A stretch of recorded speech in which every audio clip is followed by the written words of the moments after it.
আলাইকুম। আশা করি সবাই আল্লাহর রহমতে ভালো আছেন। আমিও ভালো আছি। আজকে যে বিষয়ে কথা বলবো, একজন মানুষ সুস্থ থাকলে তার প্রত্যেকদিন কি কি করা উচিত আপনারা জানেন কি না। প্রথমে আমি ঘুমের ব্যাপারে আলোচনা করব। একজন মানুষ ঘুম তার সঠিকভাবে ঘুম পাড়তে হবে এবং টাইমলি মতো ঘুম পাড়তে হবে।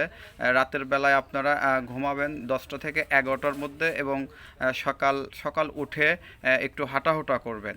আমি যদি খাওয়ার ব্যাপারে বলি, একজন মানুষের প্রত্যেকদিন একটা টাইমলি খাওয়ার তালিকা রয়েছে, সেই অনুযায়ী আপনাদের খাইতে হবে। না হলে বিভিন্ন ধরনের সমস্যা হবে, সেটা গ্যাস্ট্রিকের প্রবলেম হতে পারে, হজম শক্তির প্রবলেম হতে পারে। এটা আমার কথা না, এটা যারা বড় বড় ডাক্তার তাদের কথা।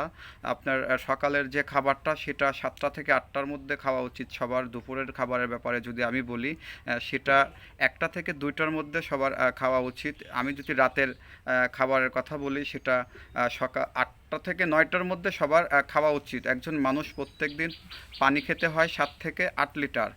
সুস্থ থাকার জন্য শুধু ভাত, মাছ, মাংস এগুলো না, সুস্থ থাকার জন্য একজন মানুষের আরও এর পাশে কিছু খাবার খাইতে হয়। সেটা যদি আপনার সামর্থ্য থাকে, সেই সামর্থ্য অনুযায়ী আপনারা এটা খাওয়া উচিত আমি মনে করি সবার।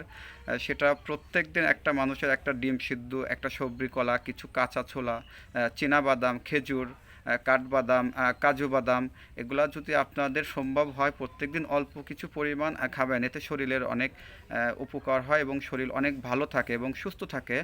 আর যারা বাড়িতে একেবারে বসে থাকেন, একটু বাড়ির যে সমস্ত কাজকর্ম আছে এগুলা করলেন, আপনার বাবা মা যেসব কাজ করে তাদেরকে একটু সহযোগিতা করলেন, তাতে আপনার শরীর স্বাস্থ্যটা অনেক ভালো থাকবে।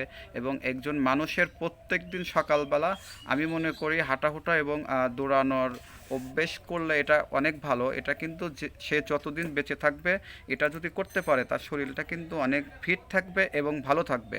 আমার যদি কথাগুলো সঠিক থাকে, আমার সাথে সবাই একমত দিয়ে আমার চ্যানেলটাকে ফলো দিবেন, লাইক, শেয়ার এবং কমেন্টস করবেন। সবাই ভালো থাকবেন। আল্লাহ হাফেজ।